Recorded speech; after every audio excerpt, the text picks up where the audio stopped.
the victim, number 6, the victim satisfaction, and again just as by way of a introduction, this is one of the key areas for me within the police and crime plan, because as you are aware, I am responsible for commissioning the core victim referral services in West Yorkshire, and also wearing another hat as chair of the local criminal justice board. We do have a subgroup on there that looks at the whole victim and witness agenda through the criminal justice system. Obviously, at a time when, unfortunately, we have cases still around child sexual exploitation, sexual abuse, criminal exploitation, protecting victims and ensuring their voices are heard is very important.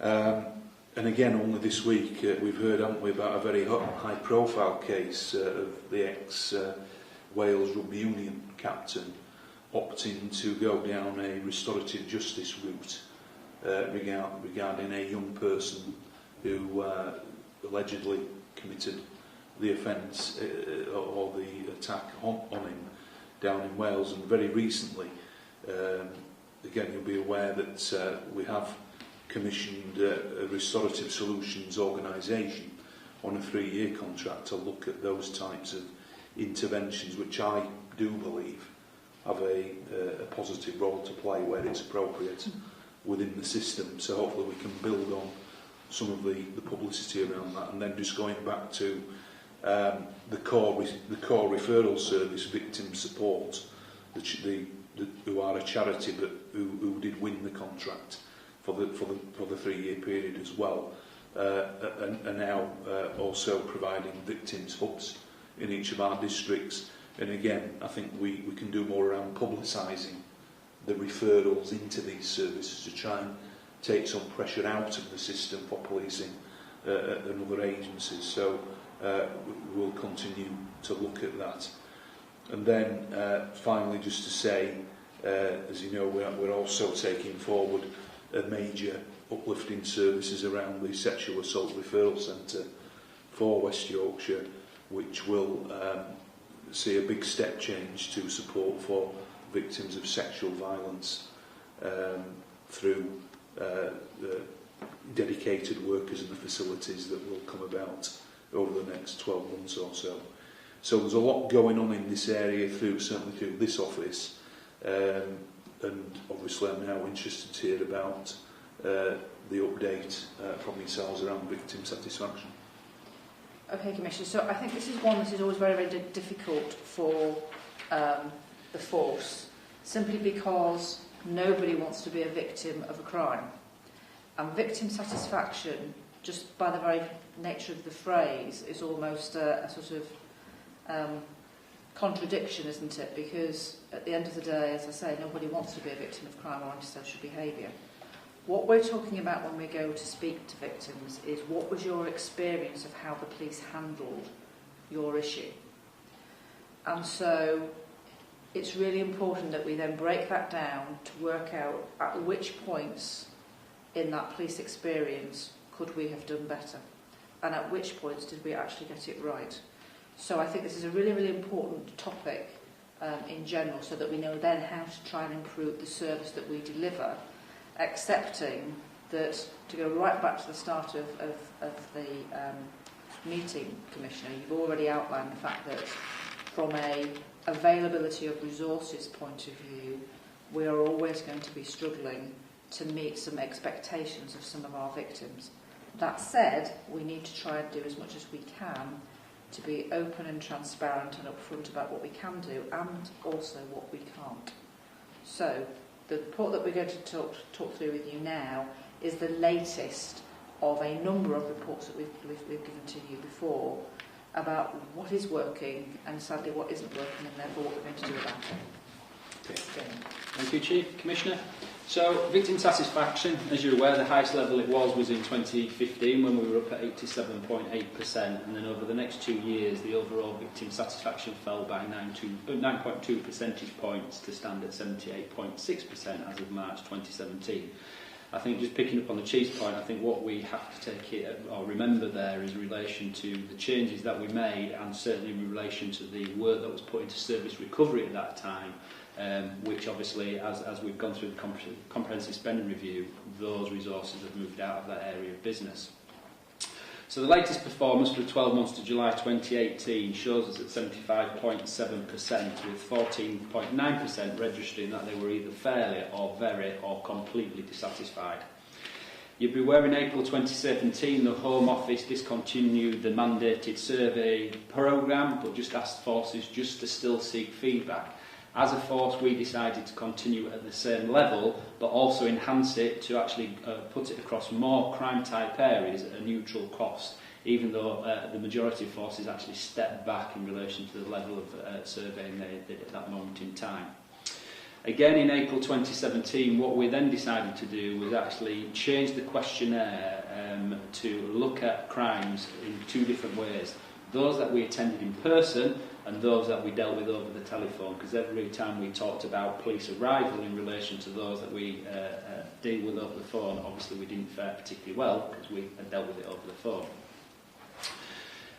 So overall satisfaction based on the combined measures, burglary, violent crime and vehicle crime, victims have fallen by 1.7 percentage points in comparison to the previous 12 months, and that now stands at 75.7%. I think when you look at the graph at the top of page 2, you can see that the reason that we've fallen is in relation to those who are saying that they're completely dissatisfied or neither satisfied nor dissatisfied, and it's only by small percentage points that they have actually changed. So across the whole range of crimes and incidents, victim satisfaction overall stands at 74.8%. The second table on page 2 basically breaks it down, and basically we're looking at different areas of the policing process, as the Chief has made mention to, about how we're performing in each of those areas. Ability of the call taker, ease of contact, telephone investigation, which is the new one that we've added on, speed of arrival, actions taken, keeping people informed, treatment, and overall that then gives us our overall satisfaction outcome. So in certain of those areas we're doing better than others. So satisfaction levels are higher for white victims, that is at 76.7%, than for BAME victims, which is at 68.1%. We have done a number of focus reflectors group back in February of this year to provide a greater insight into the reasons for dissatisfaction, and this was one of the areas that we explored. Findings through those focus groups highlighted that BAME victims tend to have greater expectations in relation to both speed of arrival and actions taken. What I'm pleased about is the ability of the call taker. Satisfaction there stands at 94.4% across the whole range of service users contacted through the Victim Satisfaction Programme, and ease of contact stands at 91.2%. I think when you look at the graphs on page 3, satisfaction you will see for 999 and 101 callers, certainly for the 101 callers, has declined, and that's in line with the increase in demand that we're getting through there. As you're aware, Commissioner, we've just recently embedded extra staff into the CCC. We've adopted the new model as well, and that is monitored on a daily morning meeting through the Chief Officer team in regards to our daily performance in relation to call handling figures. Those crimes where we've dealt with them with regards to telephone investigation, 68.4% of people satisfied, bless you, with the overall service provided, and this is significantly lower than those attended, which is up at 77%. However, when you then look at it on the flip side of that, those who received a telephone investigation are more likely to be satisfied with the service they received, that's up at 71.8%, than those who have actually had an officer attend, which is 64.6%, which is strange because obviously people would prefer an officer to turn up, but we prefer it to be dealt with over the phone.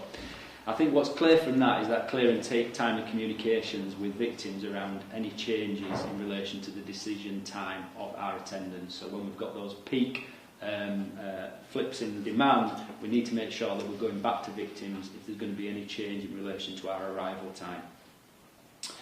So those who were given an explanation over the phone in relation to why the investigation was going to be dealt with over the phone, 90% of those said they were happy with that, which is a good performance. However, less than 2/3 said that they were told that the crime had been closed to 29.6%, which is only 423 victims, which clearly is an area that we need to improve upon. And certainly with the formation of the new customer contact centre going east and west, and also the Force Crime Management Unit, we're managing to basically manage those issues much more centrally now, rather than across the 5 districts, so we can make sure that we can get that right. So when you then look at attended crime, victims are generally satisfied with the speed of arrival as long as those officers attend within the agreed time period. That's 97% of victims. However, when we fall outside of that, 28% of people say they weren't satisfied with how we attended. I think our Achilles heel, which has always been our Achilles heel for satisfaction, is in relation to keeping people informed of progress. That is at 61.6% at this moment in time. As you're aware, we've done some significant training and also in relation to updates into systems with our VCOPS module, so we can actually automate that now in relation to flagging up when people need to be told of an update in line with the victims code. When you look at attended crimes and crimes with telephone investigation, no significant difference there between white or BME victims, a very, very small difference of 0.1%. And overall, Commissioner, I think when you look at the figures, there are still work to be done in relation to keeping people informed, and certainly we have a satisfaction action plan where we're trying to address some of these issues. And one of the things that's just been designed and rolled out is in relation to a contact card now, which we hand out to police officers. And in relation to that, it's the officer's details, updates of crime types as well, and crime number. So when we're leaving a scene, we're able to leave the car. And more importantly, if we attend an appointment and for whatever reason the victim has had to leave, we are then able to leave a contact card, a professional contact card, so they can see that we've attended, and obviously they can recontact us at their convenience. And Commissioner, if there's any questions, I'm happy to answer them. Okay, yeah, thanks. Yeah, there's some good information in this report. And on the face of it, some sort of contradictory messages, which we'll need to look at a little bit more. So I'll just follow up with a few questions that might help us to do that. So on page 5, no, sorry, looking at the wrong question.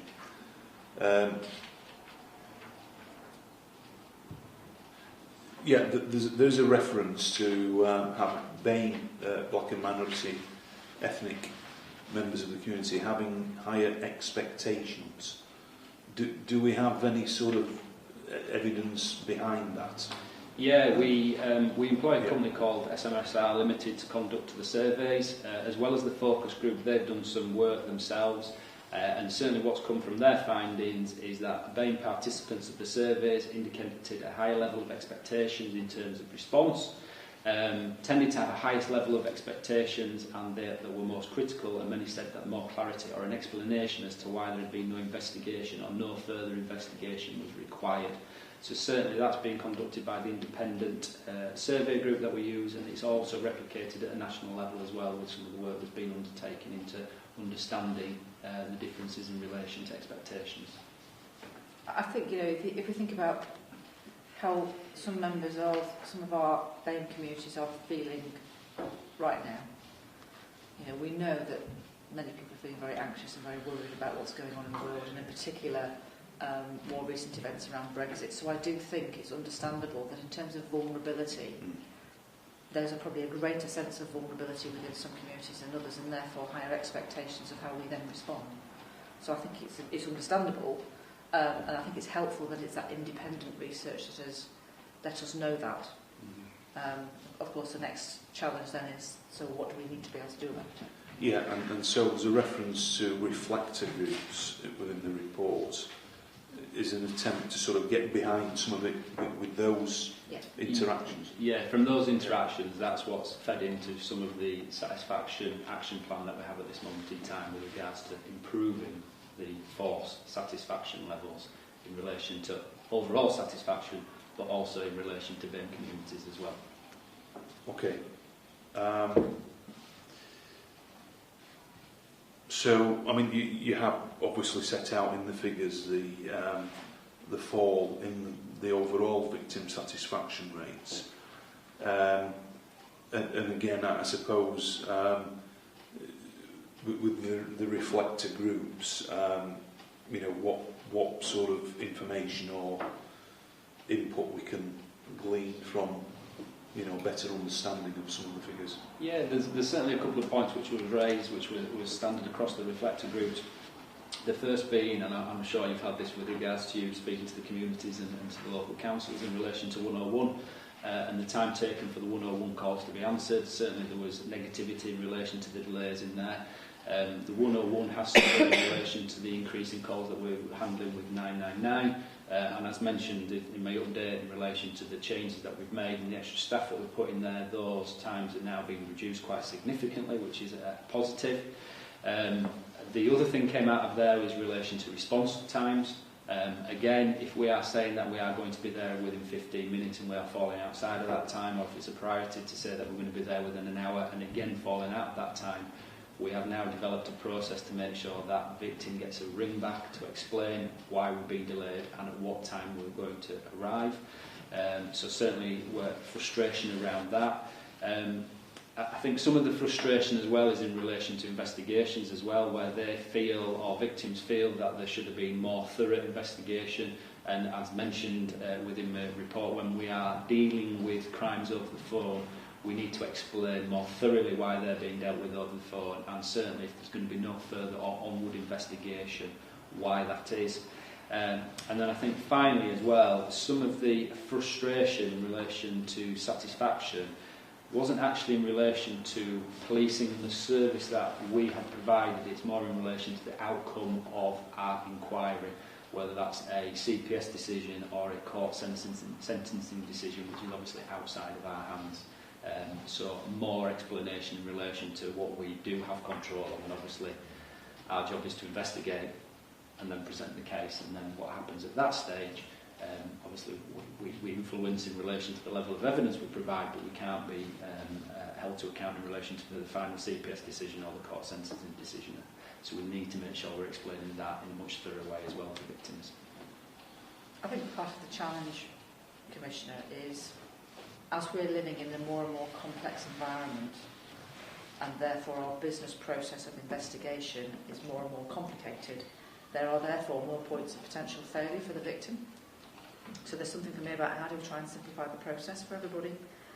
And this is part of what's at the heart, isn't it, of the investigations review that we're doing, to go right back to basics and really understand what are those key points and what are those key messages that we need to be able to give to victims to firstly reassure them that we are dealing with matters, secondly to manage those time frames around, well, what does follow-up mean, what does keeping people informed mean, because for some it might mean every day, for others it might be twice a week or much longer, and making sure that we are giving helpful information to victims as we deal with them initially and throughout the entire duration of that period of time.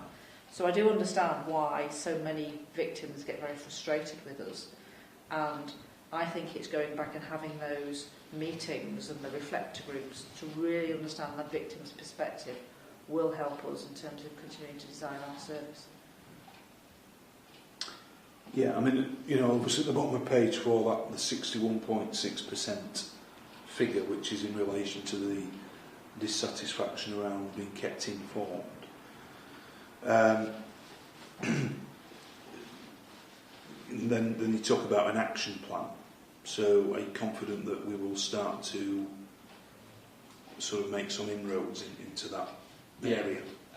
For me, this is the one which is completely within our grasp to improve, because ultimately nobody wants to be a victim, but when they are a victim, in relation to us providing the updates, it's within our grasp to improve. So as mentioned within my update, the victim contact form, through the working groups, through the forums that we've done, it's feedback that we've had in relation to, it'd be nice that we're handed a professional document in relation to the crime details, and also if you've attended and we've not been in for whatever reason, that we leave that document, which is the first form. So that has now been produced, provided to the districts, and we are within local policing actually going to be dip sampling that as well. So victims of crime, we will be then contacting them and making sure that they're being handed a victim contact form. So that's getting done. I think the other key areas is in relation to this is that we are updating their needs on the victim needs assessment as well, and that's been updated on Niche. And that's in relation to how often they actually want to be contacted and by what format as well, because all too often it's phone calls, and a lot of people now want to be provided those details via email, so we need to make sure those are on the system. Because certainly one of the areas that we could improve our performance is that when we're getting a positive outcome on a suspect who's been in custody, sometimes we're not releasing said suspect or charging said suspect at the early hours.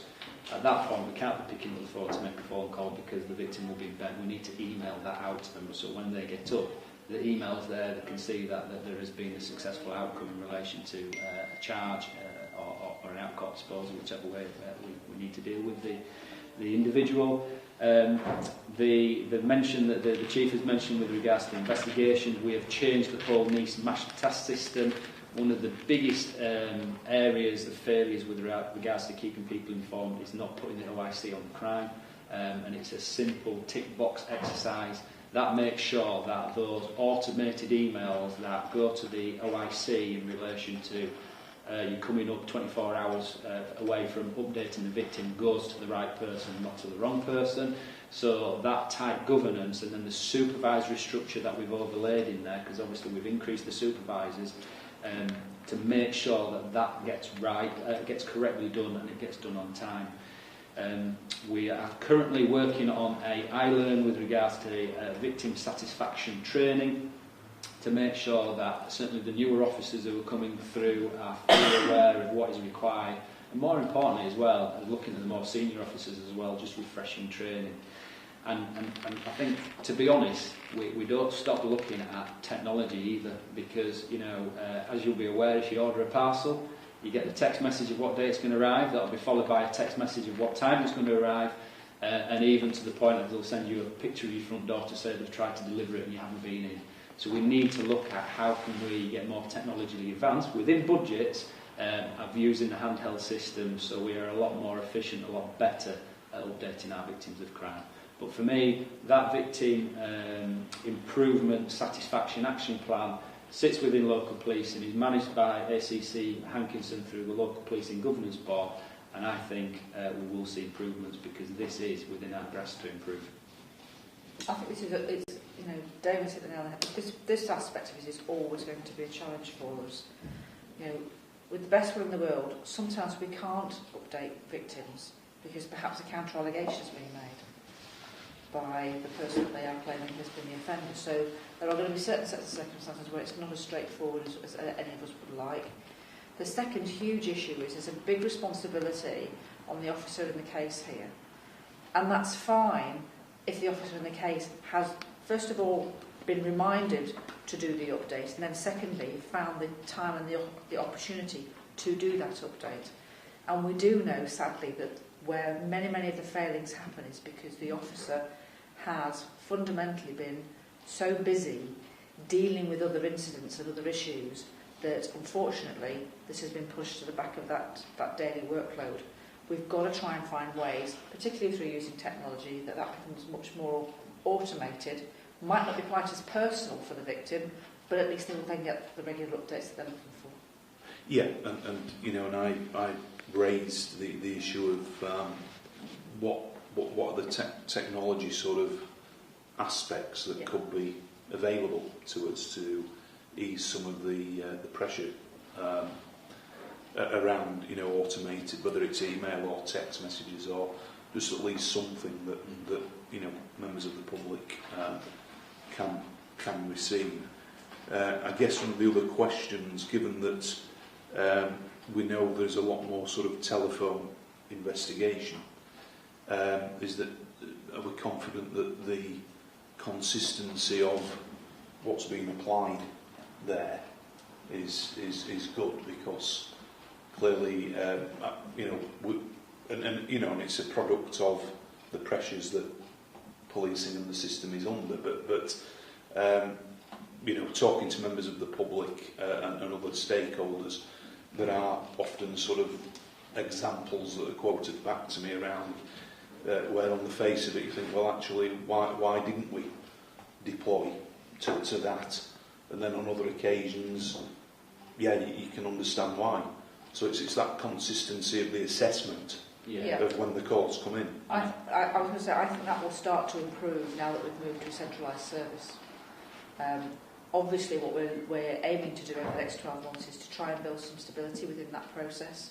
So I do think there are some opportunities. It also coincides with the fact that quite often people can't get through on 101 because people are ringing us back looking for feedback. So if we could find ways of taking some of that busyness out of the system and out of 101, it would give us more time to do that initial victim care in a better way, including the telephone calls. So actually it's in our interests all round to try and find ways of improving that particular element of feedback. Yeah, yeah. Yes, no, I think you know, it just shows up a very interesting picture, doesn't it, around some of these the data within this report. Yeah. And you know, technology is part of hopefully the way in which we can manage some of this better. And I guess my last sort of question is around, are some of these principles being applied to the naval policing arena as well, or is that something that is dealt with a lot differently to this? No, the same principles are across policing as a whole, because certainly whatever service you receive, whether that's from a patrol officer, a neighbourhood officer or a CID officer, we just need to make sure that we follow the principles of satisfaction, and it's exactly the same across the board. It's giving the officers the time and the ability and the technology to do it in the easiest way possible. Yeah, that's what we're looking at. Yeah, you know, and I accept that some of the things that naval policing officers deal with are sometimes slower time, but equally, if they're not going back in a timely fashion on some of those things, then you know, it does create more problems. Yeah. But again, you know, we're talking about in the wider sort of pressure that the service is under, but we should never cease to, you know, look at better ways of doing the business, really, where we can. So, you know, I look forward to hearing about further updates on the action plan that's being produced. And I was up at the call centre very recently, talking to Tom Donahoe and Mark McManus, isn't it? And hearing about some of the work, and I know the changes that have gone in regarding the Dudley Hill site as well. So yeah, there's sort of some bedding in to some of those processes as well, I guess, at the moment. Okay, thank you. No more questions on that report.